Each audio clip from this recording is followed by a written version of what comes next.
Welcome to Follow Your Curiosity, where we explore the inner workings of the creative process. I'm your host, Nancy Norbeck. At the beginning of 2020's pandemic lockdown, a post went viral on Facebook. It was actually from a few years before, but it resonated with people who were trying to understand what was happening and how life was changing for them. The author of that post, John Roedel, never expected to be a writer, much less have a viral post. He started talking to God on paper as a sort of Facebook comedy act based in a crisis of faith. After a while, though, the conversations got deeper and people started noticing. We talk about what it's like to write messages from a deity, especially the myriad expectations people bring to that work, the mystery of where they come from, and that John's not trying to teach anyone religion or anything else, and what happens when you live your life by the improv rule, yes and. John and I also read two of his pieces for you, one from the very beginning and the one that went viral. There's a lot to chew on here, and you'll definitely want to check out the links in the show notes when you're done.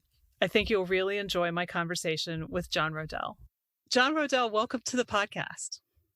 Thank you very much. I've actually been thinking about contacting you for the podcast for a couple months, and I only sort of got up the nerve, 6 weeks ago or something. So I'm glad that we're making this happen, because I am not a longtime Facebook follower because I don't really do Facebook, though I know you've been posting on there for a while. I sort of encountered you almost by accident a couple months ago and was just kind of completely blown away. And so I've been really, really curious to get an inside view on how it is that you ended up writing notes to God. But before we get there, I'm curious to know, did you write as a kid? Did you always have a tendency in that direction, or was this all a complete surprise? That's a really good question. Any guidance counselor, English teacher, academic person I've ever bumped into throughout my career, whether it be kindergarten through college, would be blown away that I could write a single sentence that actually made any sense. I always liked reading. I read all the Hardy Boy books. I loved reading. I loved mysteries, but I never really had designs on being a writer. It always felt like something that was for people beyond my capabilities. So no, it wasn't something I had designs on ever. I stumbled upon it. I'm not trained to be a writer. I got passing grades in English. That was about it. Mm-hmm. My college advisor told me I was maybe one of the lowest. He had the lowest intellect of any student he had ever drugged through his college experience. So I was a little bit of I'm a little bit of a character. So I grew up in a family of scientists. My dad was a pharmacist. His dad before him was a pharmacist, and his dad before him was a pharmacist. And they opened up a drugstore here in my little town of Cheyenne, Wyoming in 1886. And it stayed open until 2008. And so I grew up in a family. My mom was one of those old school teachers in a single room classroom with a ruler. And my older brother works at Xbox, building Xboxes. He's an electrical engineer. Everyone in my house was mathematicians. And I just was kind of the oddball. And so I didn't really take academics or career or anything very seriously at all. And so my stumbling upon my writing just kind of happened about 5 years ago in the middle of a lot of self-doubt and faith crisis. And my only skill set I really think I have, aside, I can make risotto. I can make a really mean risotto. But the only other thing I love doing is I like being on stage, making people laugh. And when I was in college, I had designs of moving to Second City and doing stand-up comedy or whatever. And then life got kind of in the way, and that never really happened. So but here in Cheyenne, I do try. I created a little sketch and comedy group here in town with some friends, and I love being on stage, and I love making people laugh. So one day I just decided I'm going to poke fun at this faith crisis and this doubt I have, and I started having these little fictional conversations with God, and it just kind of blossomed from there. And I'm as surprised as anyone. Fair enough. Before we get into that, I want to talk about the improv. Yeah. How did you find improv? Well, like anything that I grew up with, anything I discovered in life, I discovered by watching TV. One of my role models growing up was 80s television. I watched all sorts of television growing up. My parents were older. My brother was older than me. So by about 6 or 7 o'clock at night, I would just find myself in a little room with a TV being raised by a Saint Elsewhere or Magna PI or whatever was on the television that night. But I remember I fell in love with Saturday Night Live and comics and Robin Williams and all of that as like a 6th or 7th grader. And so from that point on, I realized I love the idea of laughter. And it just felt, it was my way of connecting to people. And my body type is more penguin than anything else. And I knew I wasn't going to be able to get a girlfriend or be the captain I wasn't going to be the captain of the football team or anything like that. But I could make people laugh. I wasn't charming or dashing, but I could get in front of a group of people and make them giggle at lunch. And so I kind of took that seriously. And then when I got older in life, whose line is it anyway? My wife and I, on our honeymoon, we saw some improv in Orlando, Florida, that I was like, wow, these people are geniuses. They can just get up on stage and they can turn 3 suggestions into a 30-minute song. And I thought, that is amazing. And I kind of fell into it from there. And then the theory of improv, which the one rule, as you know, is yes and. Mm-hmm. That's the only, you say yes to what's happening, and here's what I'm going to do about it. And I've really fallen into that yes and philosophy of improv just through my whole life. I didn't realize I've been improvising since I was born. I don't really have a plan. As you knew, trying to book me onto your show here, I'm not the most organized person, but I say yes to it, and then I figure it out as we go. And that's what happened with Hey God, Hey John. I just started writing this post. I said yes to it, and I just kept saying yes every time I showed up to it without any designs or plans. I have no Machiavellian plan or design. As my poor guidance counselor in college would tell you, I didn't really have any ambitions. I don't have lifelong plans or goals. I just show up and say yes to it and see what happens.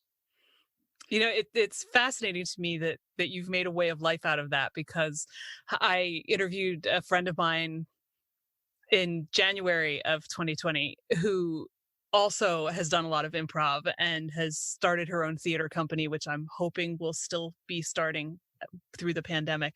And we had a long conversation about how you could do a lot worse in your life than to run it by yes and. Yeah. And looking back, there's been millions of these little moments, these crossroads, that all you're really being asked to do is just accept what's happening. Like, I can be on stage. I'll backtrack a little bit. My family wanted me to have a job or a career, where in college I would say, this is what my career is going to be. Mm-hmm. And I never really could just decide this is who I want to be. I didn't want to choose that, because I thought I'm just going to regret it later. If I choose I'm going to be a teacher at 22, at 44, I just knew that wouldn't be for me. Mm-hmm. I like the idea. So my entire life, I have just, without even knowing the yes and philosophy, just said, I'm going to be whatever I'm going to be in that day. And in improv, you might go on stage and be like, oh, I'm going to do this amazing impression of Jimmy Carter. I'm going to be the best Jimmy Carter impersonator ever. And then the crowd you get a suggestion that you're a cow in space. You've got to let go of that Jimmy Carter impression and become that cow floating in space. And you've got to jump into it with everything you have and not worry about it and let go of your ego a little bit. I might be a terrible cow in space, but I'm going to throw my entire heart into it. And that's kind of how this has gone for me. My wife and I met when we were in high school. And she said, "Hey, we should get married." And I just said, "Yes, okay," without really knowing what that meant or what would happen. And then she said, "We should have kids." And I said, "Well, okay, yeah." And I never really thought of being a father. But now, because I said yes to those things, my life I'm surrounded by people I love. So it's just kind of, I try to treat it like an adventure, I guess. Yeah, definitely. And I'm thinking that if you haven't ever done improv, you might not be aware of the fact that going from I'm going to do the best Jimmy Carter ever to I'm going to be a cow in space, you probably get maybe 2 seconds to Yep. make that switch in your head. Yep. It's not Yep. like you have 3 weeks to go and say, what would a cow in space do? Right. Right. And you've got to figure it out as you go along, and you've got to be willing to fail. And the part of the trick is realizing there's people in the audience that are actively kind of rooting for you to fail a little bit. And that's okay, because you can wink at the audience and say, "Hey, I'm figuring this out along with you." And that's kind of how I look at adulthood.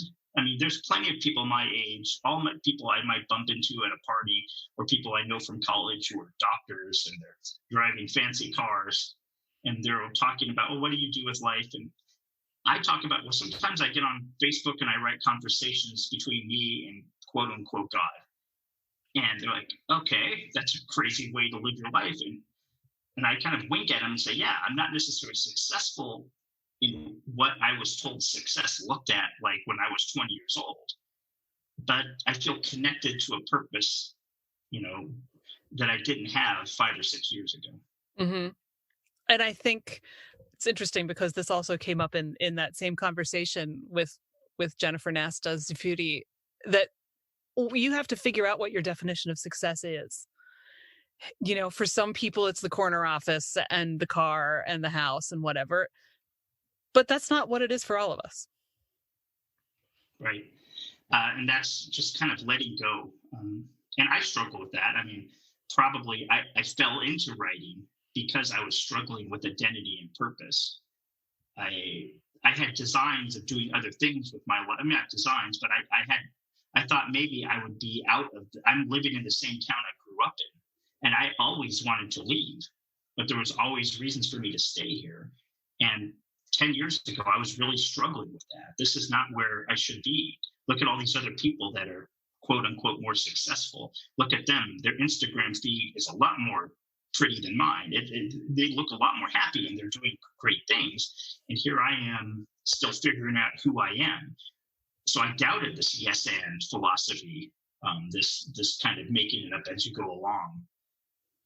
But until I said yes to the right moment, and then things started clicking for me. I think I just kept showing up every day, saying yes. A couple of years ago, when I first started writing these little conversations, I realized how crazy this looked. And I wanted to just write these little funny little missives between me and God, just to kind of poke fun at faith and self-help culture and all of that a little bit. And the more I started writing them, the more I started becoming more vulnerable. And I was sharing parts of my life that weren't necessarily funny. I was sharing parts of my life that made me look sad. And that's not what a comic or anyone who wants to make someone laugh does. Mm-hmm. And I had a lot of doubt. But the more I showed up and the more I said yes to these conversations, the more people seem to appreciate them and say, "Hey, I know I struggle with this as well. I feel the same way too.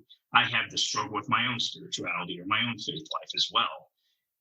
And the more I started sharing those pieces of me, the more other people felt comfortable sharing their pieces. And I've learned more from other people than I probably have, helped other people come to understand. That's such a classic teachery thing to say. I taught for a while and I learned more from my kids, I'm convinced, than they learned from me. Right. And it's because you show up and we're kind of all in this together. I don't profess myself as any kind of guru or spiritual I'm not evangelizing. And early on, I had a lot of people want to use what I was writing and say, hey, this isn't in the Bible. Hey, God doesn't talk like that. And I had a lot of struggle with people and people who wanted me to be more evangelical with these conversations. And I was like, no, God, I don't even refer to God with any pronouns. God is whatever people want that word to mean for them. I'm not trying to convince anybody of anything. This is just me showing up, talking about what's going on, and God and I sort it out together. And a lot of people who follow these posts are atheists, and they'll write me and say, hey, I'm God, or, or they're talking about themselves, that they're God, or their consciousness is God, or their whatever. And that's fine. I don't really, whatever someone wants to have God be in these conversations, I'm just happy that they're following along. Yeah, I think that's really the key, right? As long as you're connecting with something, you must be doing it right. Well, I have learned, I have 3 teenagers, and I've learned to lose my ego. Anytime I don't have any, I'm not doing this to anything I write. I don't write to try to impress anybody. And I think early on I tried to. When I first started writing about 5 years ago, I wanted to impress people, I think, at the beginning. And you might notice that early on in the book, or even when I would try to be more funny. And I really wanted people to think, oh, he's funny.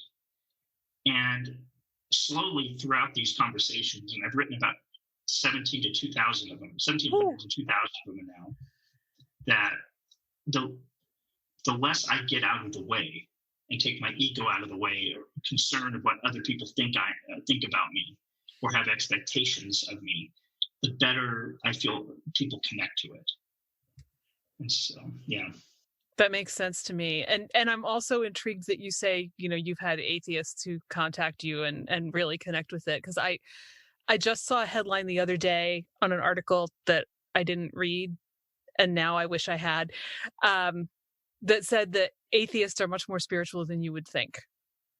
Oh, yeah. No, they're very much more open-minded. Like the atheists, and there might be a better word for atheism than that, but they're not closed-minded.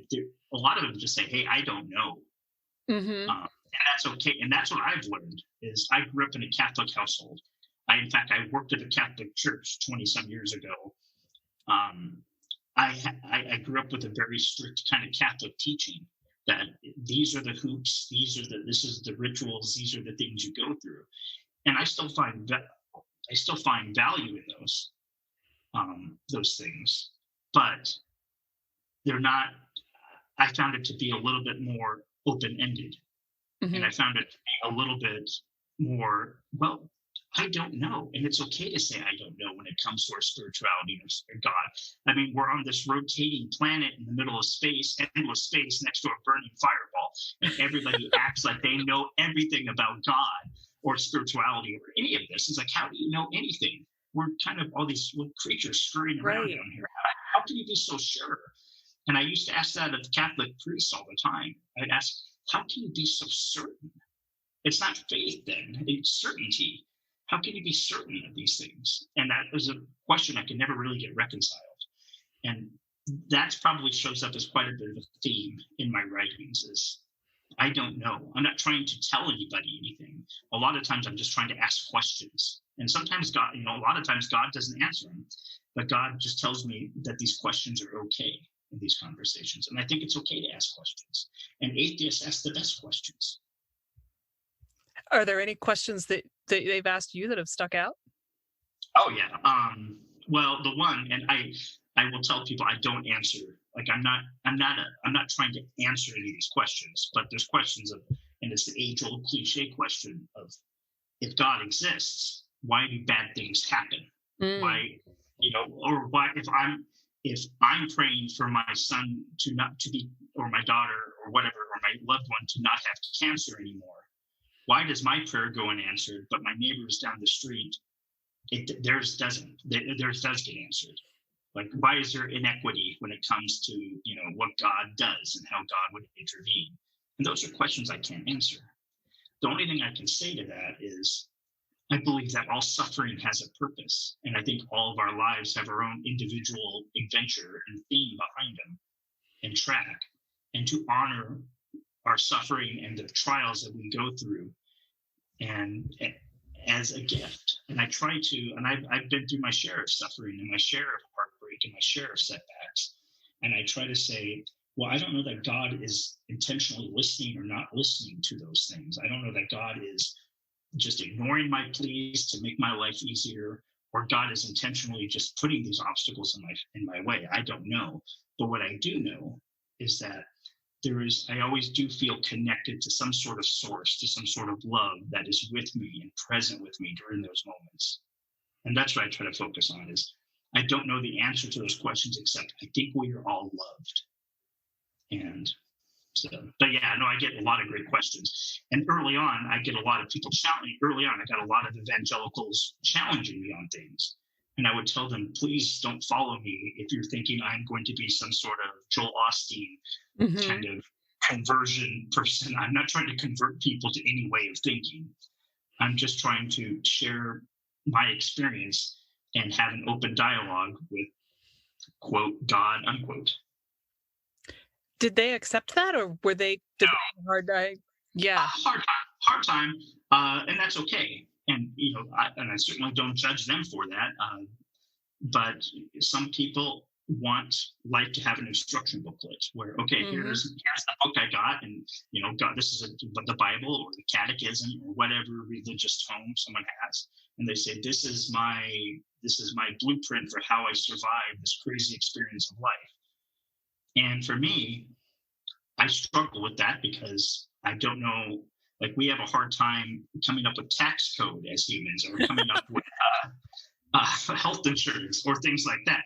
I don't understand how we can screw all that up, but we have this perfect book that will get us through everything else. So just rely on this book. And that works for a lot of people, and that's awesome. But for me, I always question who wrote this and where did these things come from? So I have to experience my faith. I can't read things in a book that make me feel better. I feel better about myself, and I feel more connected to God, I should say, in interacting with humans and being around people and having experiences and having conversations, and not reading something that was written 1,000 years ago. Yeah. And you kind of did, of all the things that you could have picked, of all the beings you could have picked to write to, you did sort of pick the one with the most potential to be a hot button. Right. So again, it goes into like, I had no plans. Like if I was really smart, I would have picked an easier character, like an easier person in our culture to just be like, oh yeah, well, I have nothing to say about this. No, everyone has something to say about God, which is amazing. And it's a triggering word, God. It can trigger people to good emotions and negative emotions, or scary or whatever. And yeah, had I thought about it and just said, hey, I could sell more books if it's just like, hey, invisible being, hey, John. But I chose the word God, or hey, conscious or whatever, because that's kind of how I guess it's probably my cultural background, my background that made me use that word. And I never really thought anyone else would care.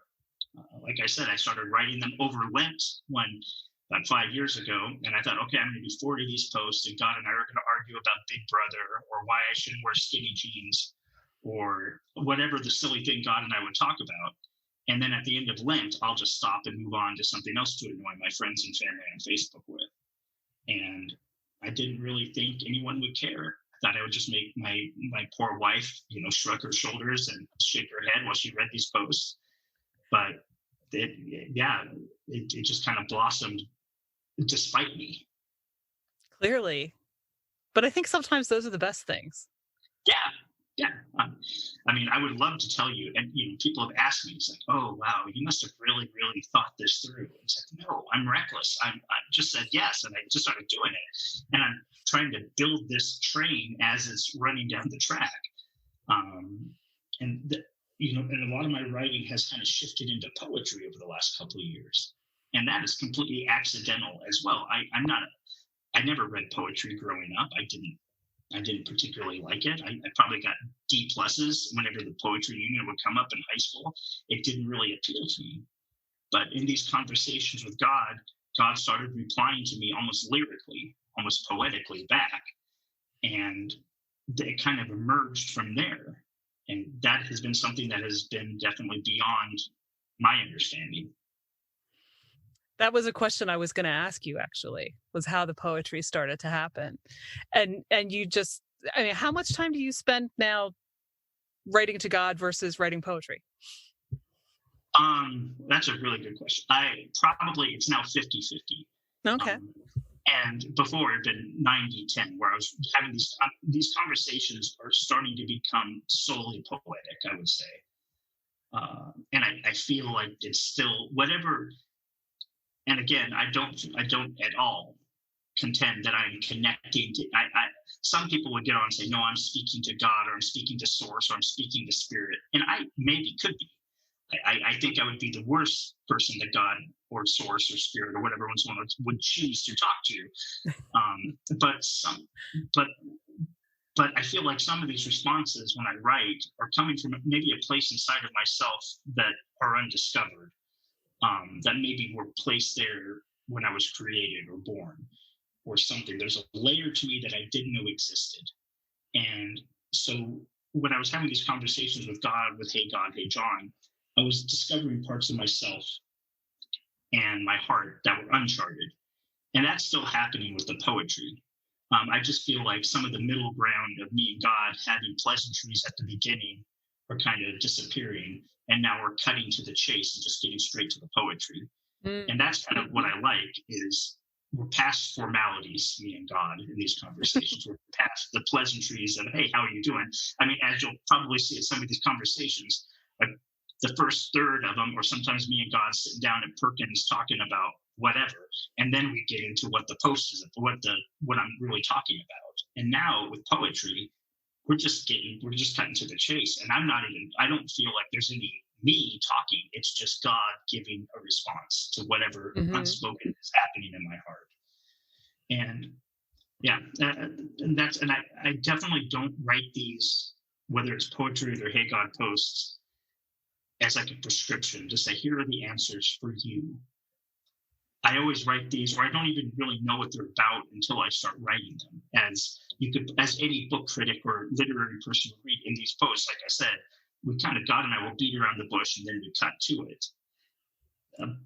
But now I write purely out of emotion. I don't know what the posts are going to be about or what a poem is going to be about, but I just know how I feel. And I sit in that emotion and I sit in that sentiment and I kind of lay down in it. And I always have this little visualization I do. It's like I'm laying down in the river, and I can be happy. I can be excited about something. And so I let that excitement and joy overwhelm me, as if you're laying down in a stream and letting it wash all over you. And then I write from that. If I'm grieving or I'm sad or I'm depressed, I lay down in that sadness and depression for a little bit and let it overwhelm me. And then I write from there without saying, oh, here's a great line, or here's something really amazing that people are going to think is truly remarkable. No, I just write straight from how I feel. And it's very guttural. It's very instinctual. It's not intellectual, I don't think. I think that's why people connect with it so much. Maybe. At first, I thought it was just they felt sorry for me.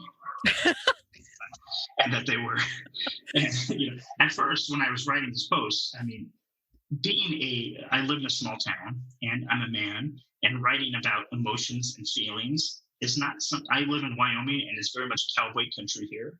It's very much, if you have a scar, keep it to yourself. If you're hurt, therapy isn't necessarily something that everyone talks about here. Or advocates for necessarily all the time. Men are supposed to be stoic and strong. And I was doing things on social media that was the antithesis of that. I could have written these posts and hit them in a shoebox. But the more people started connecting with them, the more I thought, well, maybe one person will feel the exact same thing or will understand what I'm feeling. And they will be like, okay, someone else feels that way too, so I don't feel alone. And yeah, And so I thought at first, I thought people just thought I was having a nervous breakdown, which probably is true. But the more I wrote and the more vulnerable I got, the more I seemed like I connected with people I've never even met before.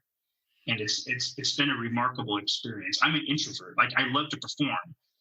I'd rather be on stage in front of 100 people than in a cocktail party with 10. Is kind of my makeup. And so sharing these parts of my life, I would never do if I was sitting down with 5 people in a coffee, if we're at a book club and all of a sudden the topic of depression came up. Would I be sitting around with all these people talking about my terrors or my innermost thoughts or the things that keep me up at night? Probably not. But when I do it on paper, I feel like it's my calling to put it out there so other people can read it and feel, oh, good, I'm not alone. That's amazing, because so many people would not do that at all. They'd stick it in the shoebox. Right, and that's maybe advisable. I mean, I don't know. I don't know. Who knows? Again, no plan.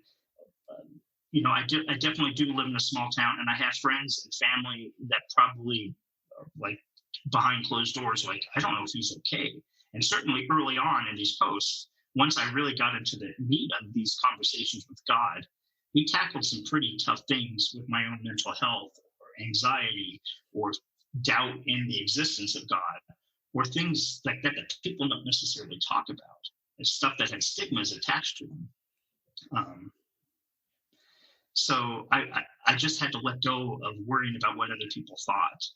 And the more I've done that, the better it's gotten. And I think that's true for any art form you do, whether it's, dance or art, painting or whatever.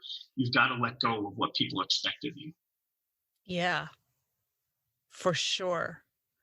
Which I think is a super, super hard thing for most of us to do. But I think you're absolutely right. You can't channel that kind of energy if you're worried about it the whole time. Right. And, I can't worry about, my gosh, what would my parents thought, or what does my uncle whatever think, or what does my former roommate in college think? I think, what does the one person out there who's having a terrible day think? What is the one person out there who is going through the exact same thing I went through at this moment? What do they need? It's really not ego driven. Being a self-published author is not, no one's making $1 million here. I'm lucky if I could earn a haircut, is my goal. And so it's not, I really don't feel, and I post all my stuff on Facebook immediately. Again, when I talk to creative writing students, I'm like, don't follow what I'm doing. I'll write things and I'll post it to Facebook even before I edit it. I'll just write it, I'll mash it out with my penguin thumbs on my phone and put it on Facebook, and I'll let it sit there for a while before I even look at it. For 2 reasons. One, because if I don't put it on Facebook immediately, I'll talk myself out of it, and then I'll just put it away in that shoebox. And 2, it does help me crowdsource editors, because I'll have people write me and say, oh, wait, no, you used the wrong word there, or you just spelled that. Like, oh, great, you just saved me $100. Wow.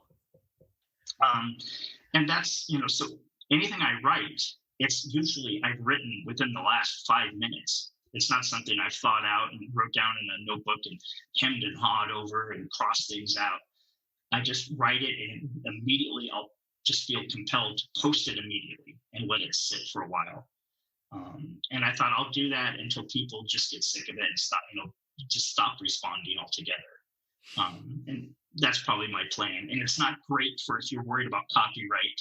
It's not great if you're worried about people thinking, wow, you're oversharing a little bit of yourself. So that's why you just have to let that go. Wow. Was it hard to let that go? Yes. Yeah. It's hard to let go of the fact that people might not think you have your life together. It's hard to let go of, being a man who's talking about his heartbreak or grief or sadness or anything like that without worrying about, well, you're not supposed to talk like that. You're not supposed to say things like that. You're not supposed to question the existence of God on Facebook. That's not why Mark Zuckerberg created social media. He wanted us to all hit on each other and post our amazing vacation pictures. And I weaponized. I wasn't doing that. I was I was doing something different with it. And I wasn't really writing to promote. Here's my, recently over the last couple of months, I've tried to promote anything I've done for marketing, and I'm like a monkey trying to market. I don't know what I'm doing. It's only been recently I decided, well, I better at least let people know I have a book. that might be like an adult thing an adult would do. But there's plenty of writers out there who use their social media as a way of being like, here's my work, and here's how you buy my products. That's still not how I experience my experience with social media, and why I post things on Facebook. I post things on Facebook as a way of feeling I can help one other person out there. And maybe at the same time, like, writing isn't therapy, but it's therapeutic for me. Yeah. And when I write something, I'm usually writing from something that I have an open wound, or something inside of me that needs still to be untangled, and not inside of me that needs to be untangled. And part of that process is burying myself out to the public. Yeah, and I want to talk about that a little bit more, but before we get too far away from it, I'm really curious to know because as you said, we don't expect men to be vulnerable with this kind of thing, and a lot of the time we don't tolerate men being vulnerable with emotional stuff. Has there been an element of the reaction that reflects that? Like, are there guys who just like rip you apart for this, or even women because we're not necessarily any better? Or I'm wondering how that's fallen out. I do get some pushback. Most of the things I get from guys are, they'll talk to me, they'll bump into me at the grocery store, and they'll say things like, I really like that post, or whatever, what you were talking about there. I understand. But they would never, ever, I would never, ever say that on Facebook. I would never, ever do that. Mm-hmm. So I get a lot of that. I do get some pushback from people who want me to prescribe, who want me to say, okay, you said all these things about how you feel and how your heart feels, but where's the self-help in that? How do I use that to transform myself? And I would say to them, I'm the last person to ever explain anything like that. I leave my cell phone in the freezer at least once a week. When I'm going to get something, I'll replace it with my cell phone. I am not a smart person. I'm not here for that. I'm here to just pose these emotional prompts and these things for you to think about. And those are just based on what's going on inside of me. But I do have some family members, not necessarily. Our oldest son, years and years ago, was diagnosed with autism about, what would be now? He's 20 now. It's like 18 years ago. And 18 years ago, the world's view of autism was more or less from the movie Rain Man with Dustin Hoffman and Tom Cruise. I didn't really know anything about autism at the time. And certainly here in Wyoming, we weren't necessarily a progressive hotbed for treating people living with autism. And so I remember early on, I had family members tell me, don't tell the teachers, don't tell the doctors, don't tell anybody about it, because it's going to put the stigma on him and on you and the whole family. And I remember at the time being scared to tell anybody about it because of that, because people, their first reaction was, back then, if someone had a special needs or had a cognitive delay or disability they were living with, you kind of tucked them away and kind of just like everyone shushed about it. And that was just the, interesting kid down the block. No one really talked about that person. And that was definitely part of my coding for his first couple of years, is we kind of whispered about it. Mm-hmm. But the more I realized, and the more we talked about it with other people, and we shared our experience of raising a child living with autism, the more it seemed like the less scary it was, and the less stigma attached to it was. And so the more we talked about it with people, the better I felt about his autism. The more I shared about, this is how scary it is as a parent to have a child who's who's 5 years old and can't speak, and who, compared to other 5-year-olds, looks like he's from a different planet. And here I am, and I'm grieving for him while he's right here in front of me. It was these conflicts of emotions and things like that I was not prepared to deal with. But talking about it with other people made me feel better. And that's definitely probably, I never thought about it before, but when I came to writing these Hey God, Hey John posts years later, it was definitely that same kind of thing. The more I talk about these things, the less scary they are. Yeah. The more I talk about depression or feeling worthless and these things that we all feel at one time in our life, the less of a scarlet letter I feel like I'm carrying around. Yeah. I think that's true pretty much for everybody. Just, I mean, not that I can speak for everybody, but just, anything you try to hide away, you're giving power to. And yeah, it was just, and so early on, it was just when I started really embracing writing, I just thought, aside from people knowing what color underwear I wear, it's going to be I'm just going to be open, and I'm not going to be perfect, and I'm not going to be a person who's like, this is how you get through it. I don't know how we get through it, except we listen to one another and we look out for one another, and we just give each other space, and we don't try to scare each other into believing what we believe. And that's kind of what my writing is, I think, is about. It's just, I don't know anything about this existence, but I think it's beautiful. And I think it's an adventure. And I think even the worst parts of our story, I mean, in movies, some of the best parts of any movie are the moments where everything looks like all is lost and everything is terrible. And we have those times in our life. We reach those crossroads with things, man, it's just not going to get better, and things look dire. And in those moments, there's so many beautiful things that happen to us that we don't recognize happening until 5 or 6 years later. We look back at it and say, wow, this person came out of nowhere at the right time, or this thing happened, or whatever. And it's these little miracles. And so I think I'm just trying to write about that, about life is beautiful. It's hard. It's scary. It's terrifying. I don't know anything about it. I'm just this idiot putting my cell phone in the freezer. But man, it's a wonderful experience. And I think we don't recognize that enough. And I think, maybe we should all put our cell phones in the freezer by accident more often. If it helps us to see that kind of thing, maybe that would be a good thing. It definitely makes for interesting conversations with your cell phone provider when they have to document their third cell phone in the year, when they think I'm some sort of cell phone, some sort of scam. I'm selling cell phones and then freezing. I don't know what they think, but yeah, I mean, and that's kind of probably what has stymied a little bit of my writing career. Is at one point I was in conversations with Hay House. I was part of a Hay House writing group, and I was contacted by them, and they're like, these are really beautiful pieces. Can you put them in like a 12 or 15 or 20 step kind of thing that gives like a kind of a roadmap to someone feeling better about themselves? And I was like, I don't think anyone can really do that for another person. I think everyone's got their own journey and their own jungle to get through. And I'm not qualified to do that. And so they're like, well, okay, we're going to find someone who is qualified to do that. And that's great. But that's not really what I'm about. Yeah. And when you mentioned before that it's not therapy, but it is therapeutic, I can't deny that after I started reading them, there was a really big part of myself that was like, I want to do this. I want to sit down and write these. And it's tricky for me because it in the writing community, there is this very strong ethic of you don't steal somebody else's thing.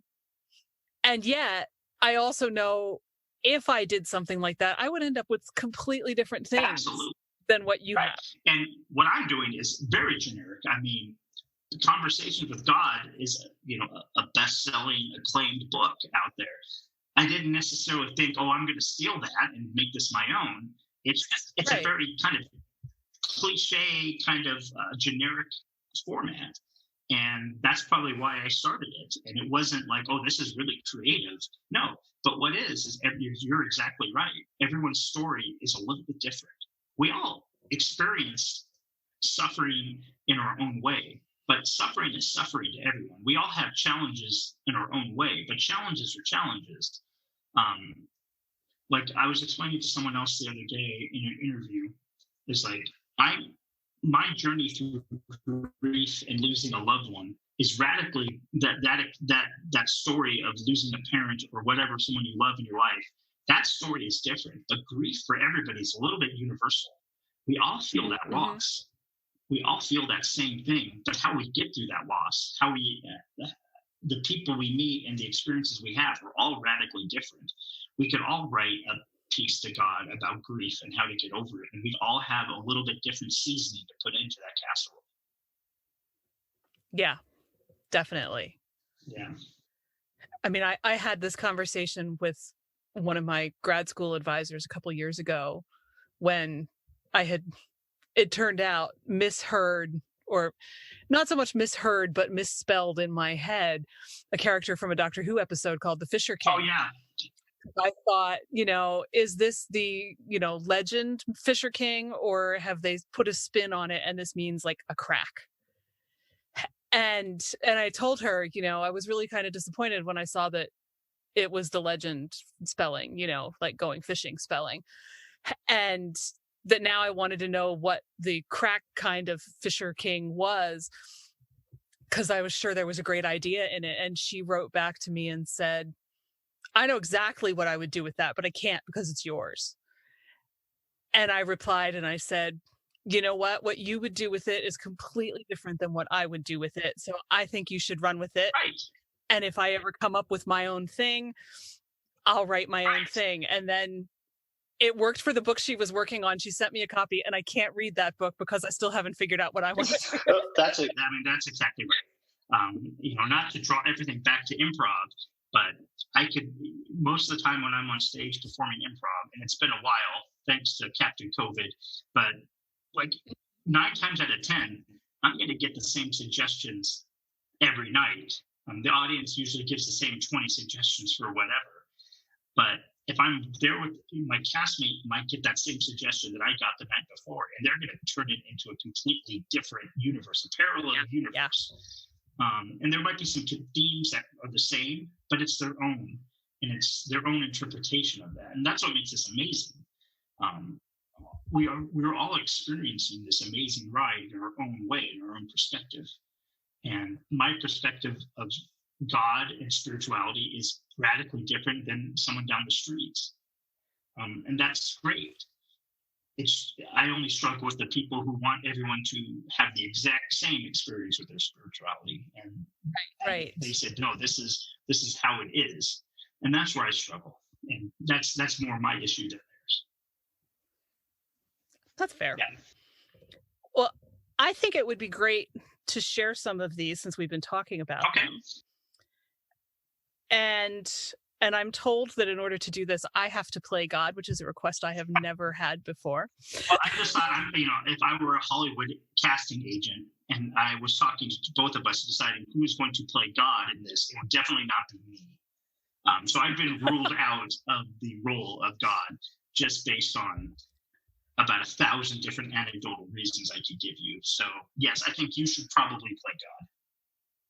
That's totally fair. I will do my best. And we do have a little bit of an echo going on here, but we'll hope that this works anyway. Maybe it'll be a dramatic echo for God. There we go. So we're going to start with an early one. Yes, and this early one was, I do remember this was during my first 40 days when I was just treating this as fun little conversations between God and myself without any plans of where this was going. And I think this one is called Waffles. And in this, I will play me. In these conversations, there's only usually 2 voices. There's me and there's God. And although the book is entitled Hey God, Hey John, I intentionally don't, God says my name at the beginning, and then after that, it's just me, because I want the reader to put themselves in it. I don't want it to be about John. Mm-hmm. I'm not that interesting. So anyway, okay. So I'll start. Hey God.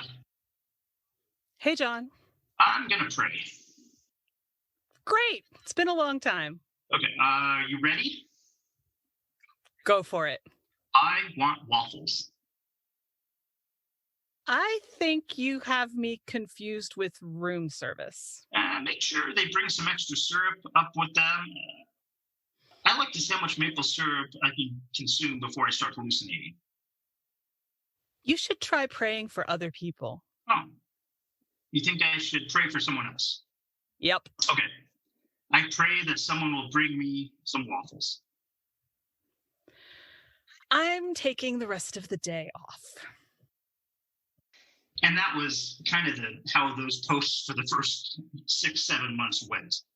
It was just poking fun at the idea that people prayed to God for whatever they wanted, for funny things, for my sports team to win, for my kid to get straight A's, for my body to start looking more like Jude Law.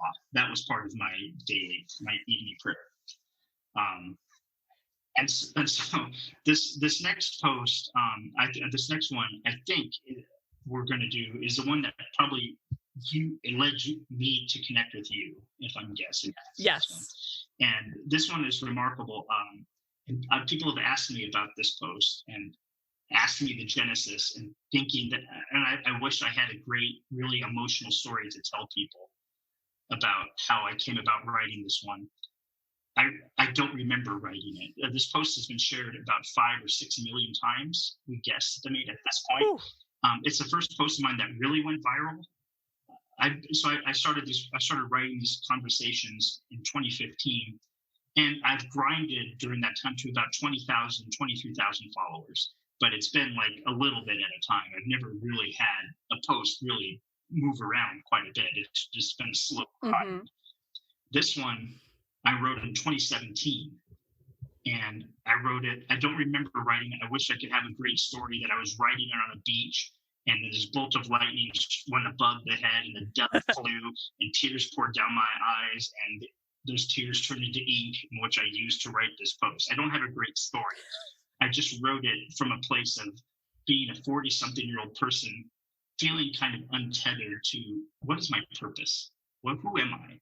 Mm-hmm. I'm a guy who all my other friends are like driving fancy cars and talking about their corner office or, their law degree or whatever there is they're doing. And here I am driving a minivan, writing posts on Facebook and making like 30 cents a copy of a book. So I was really struggling with, and this is obviously 2.5 years into writing these posts. And I was starting to worry about, is this what I'm going to do for the rest of my life? And I was so concerned with who I needed to change and become. And that's where this post came from. It got shared quite a bit, to my surprise. So in 2017, I wrote it, and it got like 100 likes, and it was great. And, everyone virtually high-fived each other. And then this last February, every now and then, I'll reshare a post from the past. And so it just happened to be I reshared this one right at the beginning of the pandemic. And it seemed like it resonated with people and their experience of how life was changing, and people felt like they were breaking, and their perception of life and what mattered was being challenged. And I think, I wish I could tell people, no, I knew this post would really resonate with you because what's going on in the world. But no, I just picked this one out of random to reshare. And it seemed like it connected with people in a way that I could have never, ever imagined. So, and I don't have a name for this one because this one isn't in a book. This one is just one I posted and wrote on Facebook and just put out there. And let me find it on my end. I just had it in front of me, and it disappeared. No worries. It's interesting because I will bet you that this has been shared even more than you would imagine, just because I'm looking at a post that somebody else copied and pasted the text and put your name at the bottom. So, and I have no idea how people have shared it from there. So it's probably gotten around a bit more than you think.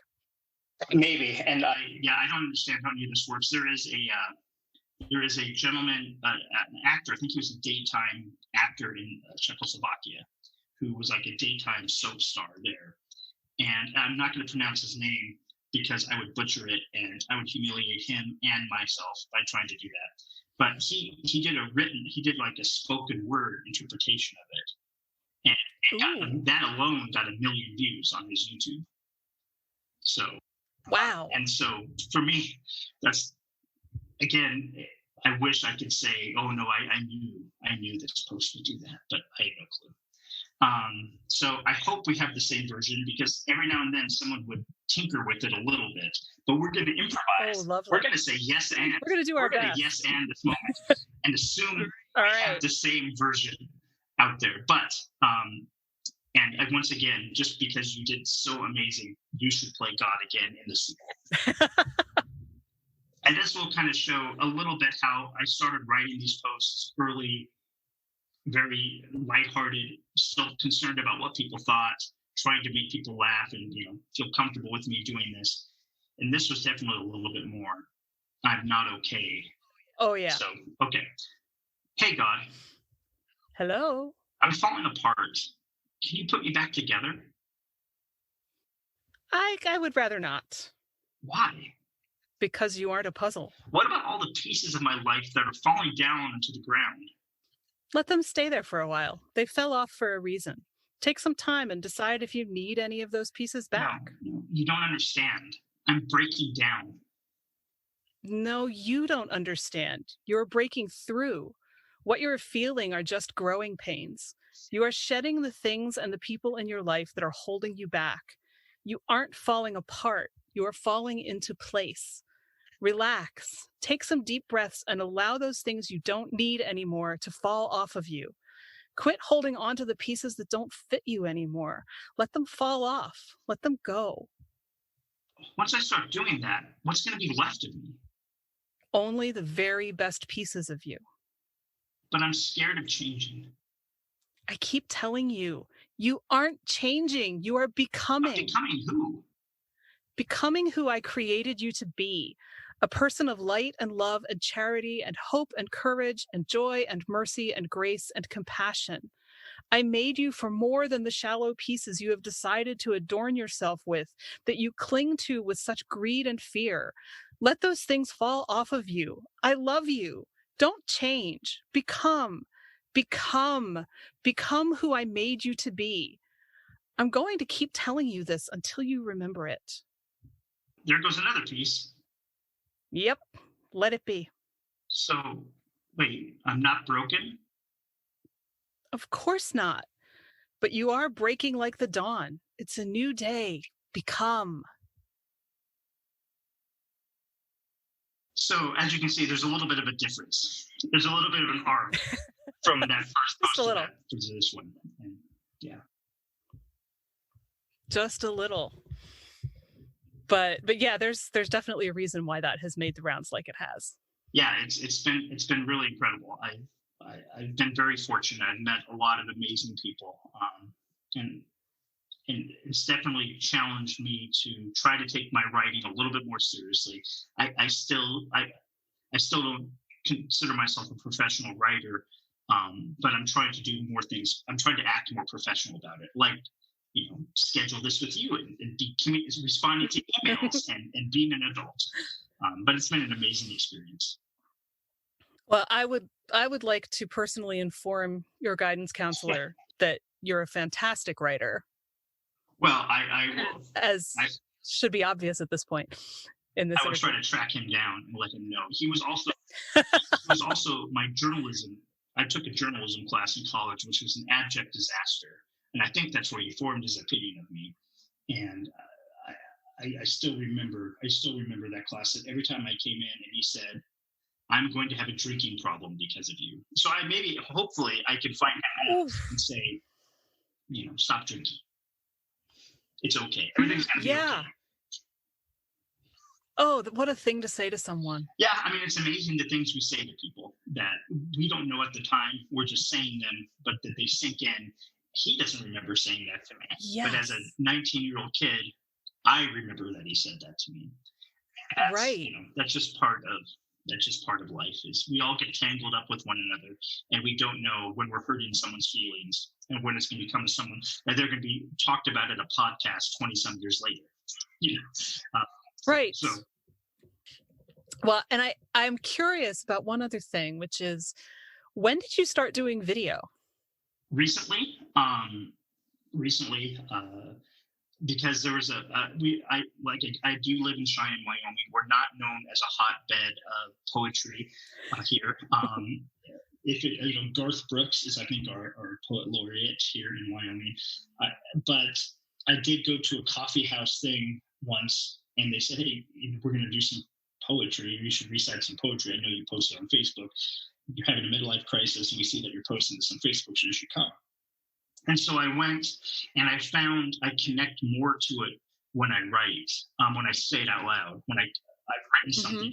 And a lot of times I write in a way in which I feel like I'm speaking it, which is not how you're supposed to write anything. I do remember that from my composition classes. Like, you don't say, "Well, hello, everybody," and then start your piece. But then you would when you're writing, when you're speaking to a group.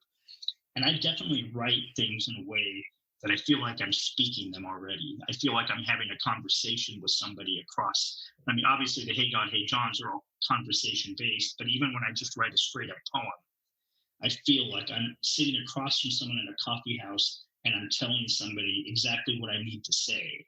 And I try to write it in a way that's informal, but it's representative of how I'm feeling in that moment.